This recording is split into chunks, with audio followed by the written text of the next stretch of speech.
Halo semuanya, di bagian sebelumnya sempat dikatakan kalau kemungkinan Ratu Ruby ini memang disuruh oleh Kaisar Rubah Surgawi. Kaisar Rubah Surgawi ini emang so asik banget. Dia sebenarnya gak suka sama Megongzi. Dia bahkan menyiapkan lawan Ratu Ruby karena monster ini adalah counter alami terhadap atribut ruang. Perintah yang diterima Ratu Ruby sangat jelas, apapun yang terjadi ia harus mengerahkan segala cara untuk mengalahkan lawannya. Kembali ke pertarungan, dalam sekejap roh dan tubuhnya menyatu sepenuhnya. Pedang di tangannya bergetar hebat, kesadaran ilahinya mengunci rapat lapisan ruang di sekitarnya, menutup setiap kemungkinan bagi Megongzi untuk melarikan diri. Dan ya, lapisan ruang yang sebelumnya dikendalikan oleh Megongzi tiba-tiba melambat, membuat ia seakan terjebak. Tanpa ragu, ia mengayunkan pedang raksasanya. Seketika, cahaya merah yang dahsyat menyapu seluruh Dewan Zuting, mewarnai tanah dengan kilau merah darah. Di jalur yang dilewati cahaya pedang itu, lapisan ruang di sekitar tubuh Megongzi hancur satu persatu. Dalam sekejap mata, tebasan itu menelan Megongzi beserta ruang yang ia kendalikan.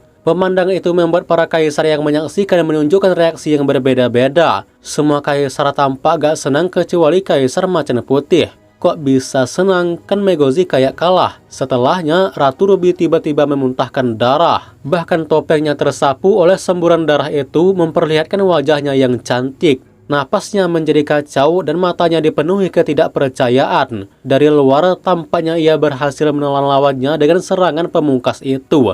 Tetapi hanya ia sendiri yang mengetahui kebenarannya. Pada saat pedang itu ditebaskan, ia sebenarnya kehilangan kunci terhadap lawannya. Rasa gelisah muncul sesaat, serta dorongan untuk mengerahkan seluruh kekuatannya malahan terbalik menghantam dirinya sendiri. Energi dan darahnya menjadi kacau, menyebabkan luka dalam yang serius. Pada saat itu pula, Megongzi telah muncul di belakangnya tanpa diketahui kapan ia bergerak. Tian Jiling di tangannya bergoyang lembut, lalu dengan ringan diletakkan di bahu Ratu Ruby, membuat kesadaran ilahinya terkunci. Dia sengaja gak membunuh, takut aja kalau itu akan menjadi alasan Kaisar Rubah Surgawi untuk mempersulit dirinya. Maksud mengunci kesadaran ilahi ialah artinya kesadaran ilahi Megongzi berada jauh di atasnya. Meskipun secara kultivasi ia masih berada di ranah Raja Iblis, dalam hal kesadaran ilahi ia jauh lebih unggul. Kondensasi kesadaran ilahi yang ia tunjukkan membuat para kaisar terkejut. Pada tingkat yang sama, seharusnya mustahil untuk penguncian kesadaran ilahi. Namun situasi aneh ini terjadi begitu saja, membuat para kaisar pun sulit menjelaskannya. Hanya Megongzi sendiri yang memahami apa yang sebenarnya terjadi. Ia teringat kata-kata Tang San saat membimbing kultivasinya bahwa waktu dan ruang adalah aspek paling misterius di alam semesta, terhubung dengan seluruh bentuk energi yang ada. Segala sesuatu, baik kekuatan darah, tubuh fisik maupun kesadaran, semuanya dapat berubah seiring perubahan ruang dan waktu. Dan karena itu, kesadaran ilahi pun tidak terkecuali. Di dunia ini, hampir tidak ada yang dapat menandingi pemahaman Tang San dalam mengendalikan kesadaran ilahi. Maka, bimbingannya membawa Megongzi melampaui batas pemahaman umum, memasuki pemahaman yang bahkan para kaisar pun belum sepenuhnya kuasai. Dijelaskan bahwa kesadaran ilahi memang mampu saling mengunci satu menahan yang lain dalam batas ruang tertentu. Tak membuang waktu, Kaisar Rubah Surgawi mengungkapkan bahwa pertandingan pertama selesai. Ratu Ruby membungkuk hormat ke arah sang kaisar. Sebelum pergi, ia memandang Megongzi, tatapannya penuh makna, lalu ia menghilang.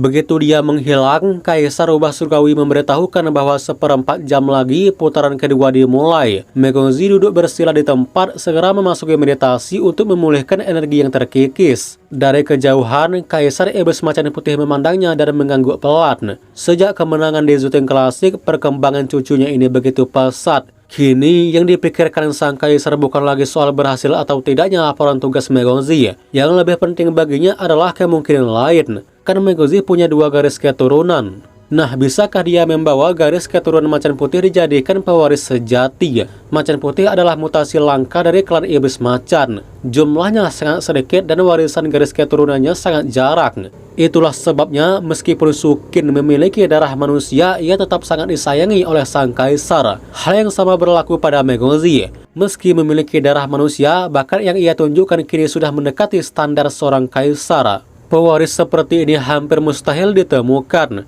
Perhatian sang kaisar padanya bukan hanya karena hubungan darah, namun karena potensi luar biasa yang dimilikinya. Terlebih lagi, di sisinya ada seorang pemuda misterius, sosok yang juga menunjukkan keanehan dan potensi yang tidak biasa. Sebagai penguasa tertinggi, Kaisar Iblis Macan Putih tentu memiliki rencana. Jika Megozi tidak bisa menguasai kota Keri, bukan berarti ia tidak bisa menjadi penguasa kota lain di bawah perlindungannya. Bahkan, bukan mustahil ia dipersiapkan untuk naik menjadi kaisar baru. Dengan usia Kaisar Iblis Kristal yang kian menua, keseimbangan kekuasaan bisa berubah kapan saja. Siapa yang bisa memastikan tidak akan muncul satu kaisar tambahan? Terlebih lagi, seorang kaisar dengan garis keturunan ganda, siapa yang bisa menebak batas pencapaiannya? Di sisi lain, Lin Simo berdiri diam. Tatapannya tertuju pada Megozi. Perasaannya bercampur aduk, rumit dan sulit dijelaskan. Dalam hatinya, ia hampir memaki Raja Iblis Merak. Seandainya dulu pria itu tidak mengubah garis keturunan putrinya, mungkin sekarang mereka sudah bersama-sama menguasai kota Keri. Bahkan pewaris masa depan kota itu pun sudah berada dalam genggaman mereka. Apalagi yang bisa diharapkan klan Iblis Merak. Namun pada akhirnya ia tidak benar-benar bisa membenci Raja Iblis Merak. Tanpa keputusan itu, istri dan putrinya mungkin sudah lama tiada. Sejak kembali dari kota Keri, mentalitas Lin Simo mengalami perubahan besar. Kebencian dan kecemburuan tergantikan oleh penyesalan mendalam. Meski ia telah menjadi seorang kaisar, dalam pertarungan sejati, ia sepenuhnya kalah dari Raja Iblis Merak. Kalah tanpa sisa. Dalam hal perhitungan dan visi, ia jauh tertinggal. Meskipun lawannya telah tiada, kenyataan itu tidak berubah. Pada akhirnya, yang tersisa hanyalah dirinya, seorang pecundang yang terlambat menyadari segalanya. Saat menatap putrinya, ada keraguan samar di hatinya, ia gak tahu bagaimana harus bersikap. Namun ketika menyaksikan kemampuan luar biasa yang ditunjukkan darah dagingnya sendiri, perasaan itu berubah menjadi campuran yang sulit dijelaskan. Kebanggaan yang dalam bercampur dengan rasa nyeri yang tak terucapkan. 15 menit berlalu, Megozi kembali berdiri dengan ekspresi tenang. Kaisar Rubah Surgawi memberitahukan bahwa lawan Megozi berikutnya adalah puncak Raja Iblis. Jadi bersiaplah. Pada saat yang sama, diperlihatkan cahaya merah menyala di seberang Megozi dan sosok besar perlahan muncul. Sosok itu tampak seperti manusia, namun jauh lebih besar, tingginya mencapai 3 meter. Seluruh tubuhnya dilapisi sisik gelap bahkan hingga ke wajahnya. Sebuah ekor besar menjuntai di belakangnya. Aura garis keturunannya bergejolak dengan panas membara, begitu kuat hingga membuat Megozi seakan menghadapi transformasi Tangsan. Bedanya, Tangsan bukan dewa, sedangkan yang dihadapinya sekarang adalah eksistensi puncak Raja Iblis.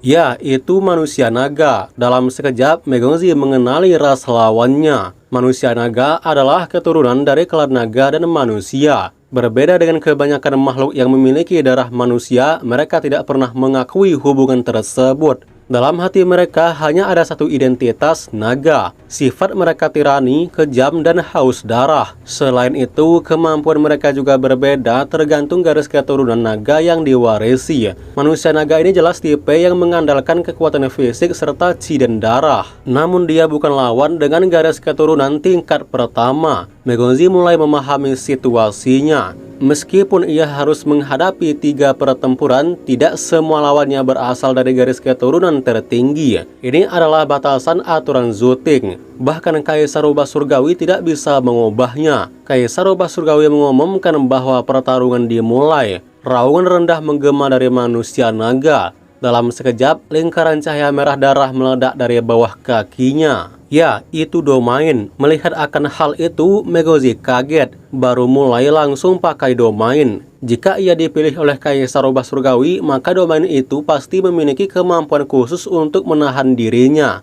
Lingkaran cahaya merah itu menyapu seperti kilat. Kemanapun ia lewat, segalanya berubah menjadi merah menyala. Megozi tetap diam, tidak tergesa bergerak. Saat cahaya merah itu melewatinya, ia merasakan sesuatu yang aneh, darah di dalam tubuhnya mendidih. Namun alih-alih melemah, kekuatannya justru terasa meningkat. Dia pun heran, akhirnya ia langsung memahami hakikat domain tersebut. Lingkaran merah itu mencakup area sekitar 200 meter. Di dalam domain itu, seluruh elemen tampak terbakar oleh fluktuasi darah yang panas. Lebih dari itu, domain ini sepenuhnya mengisolasi elemen luar, mencegah energi dunia masuk ke dalamnya. Ini bisa dikatakan penolakan unsur atau bahkan pemusnahan unsur. Domain pemusnahan unsur yang dilepaskan ini jelas ditujukan langsung pada Megozi. Tujuannya kejam, menutup seluruh kemungkinan bagi Megozi untuk menggunakan kemampuan elemen ruang. Tanpa akses pada kekuatan spesial, keunggulan Megonzi seketika dilumpuhkan. Sebaliknya, domain itu justru memperkuat manusia naga.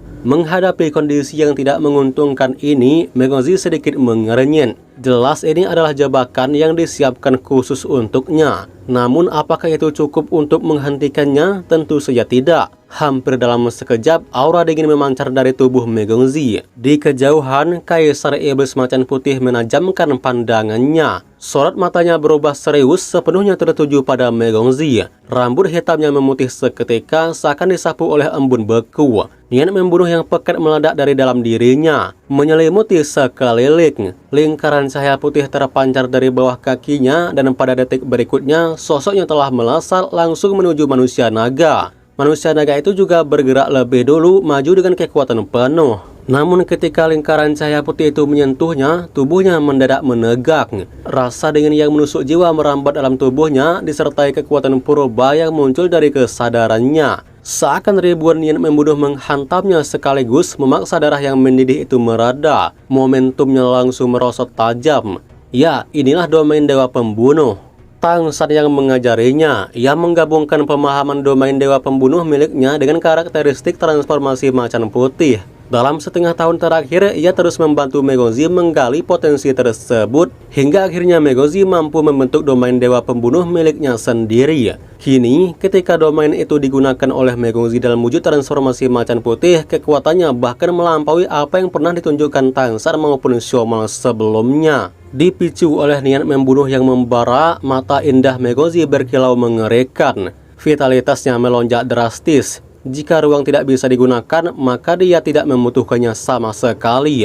Kemudian kapak manusia naga mengayun turun dengan kekuatan mengerikan. Tebasan itu membawa tindasan yang cukup untuk menghancurkan apapun. Namun Megonzi tidak menghindar. Sebaliknya, ia justru maju menembus serangan itu. Sang kapak raksasa hampir mengenai tubuhnya, tangan kanannya terangkat ringan. Dari ujung jarinya muncul cakar putih sebening kristal. Dengan gerakan halus, cakarnya menyentuh kapak tersebut. Suara nyaring terdengar. Dalam sekejap, arah kapak raksasa itu berubah, seakan kehilangan kendali. Ayunannya menyimpang ke samping, memaksa manusia naga itu kehilangan keseimbangan dan memutar tubuhnya. Di saat yang sama, langkah Megonzi bergerak misterius melintas seperti bayangan. Ia telah berada di sisi lawannya. Cakar kirinya terangkat dari bawah ke atas, mengarah langsung ke tenggorokan manusia naga itu. Pemandangan itu membuat Kaisar Macan Putih hampir berseru kagum. Selama ini, Megonzi dikenal sebagai penguasa ruang. Ia jarang menunjukkan kemampuan bertarung jarak dekat secara nyata. Namun saat ini, yang ditampilkannya adalah perpaduan sempurna antara kecepatan, kekuatan, teknik, serta dua garis keturunannya. Serangan itu nyaris tanpa celah. Namun, Raja Manusia Naga bukanlah lawan biasa. Menyadari dirinya tak sempat menghindar, ia memaksa memutar tubuhnya, mengorbankan posisi. Bahunya dihadapkan langsung untuk menahan tebasan cakar tajam Megonzi yang mengincar lehernya. Dalam sekejap, darah dan cahaya berhamburan. Pertahanan Raja Manusia Naga memang luar biasa kokoh. Namun, cakar Megonzi bukanlah serangan biasa. Dengan kekuatan transformasi macan putih yang diperkuat oleh rangsangan domain dewa pembunuh, setiap serangannya mengandung daya hancur berlipat ganda, terlebih dengan sobekan atribut spesial yang menyertainya. Dalam satu serangan, area sisik yang luas terkoyak. Darah menyembur deras meninggalkan 5 luka dalam yang mengerikan. Meski begitu, manusia naga tidak tinggal diam. Ekor naganya yang panjang menyapu dengan kekuatan brutal, menghantam dari belakang. Merespon akan hal itu, Megonzi tersenyum penuh penghinaan. Dengan tubuh bergetar, dalam sekejap sosoknya terpecah menjadi lebih dari selusin bayangan. Ekor naga itu hanya menebus ilusi tanpa mengenai tubuh aslinya. Detik berikutnya, bayangan cakar tak terhitung jumlahnya melimuti manusia naga itu. Tanda-tanda darah meledak satu demi satu, dan di tengah raungan kesakitan, tubuhnya dipenuhi puluhan luka baru. Sosoknya pun berubah menjadi wujud manusia naga berdarah, napasnya kacau dan auranya melemah drastis. Megonzi melesat ke udara, lalu berbalik di atas kepala lawannya. Aura tajam yang memancar langsung mengunci lautan kesadaran lawan. Siapapun dapat merasakan bahwa jika serangan itu dilepaskan, bahkan Raja Iblis Puncak pun akan tewas seketika. Megonzi kemudian mengungkapkan bahwa si lawan sudah kalah. Seperti sebelumnya, Megozi tidak membunuh dan langsung menjauh.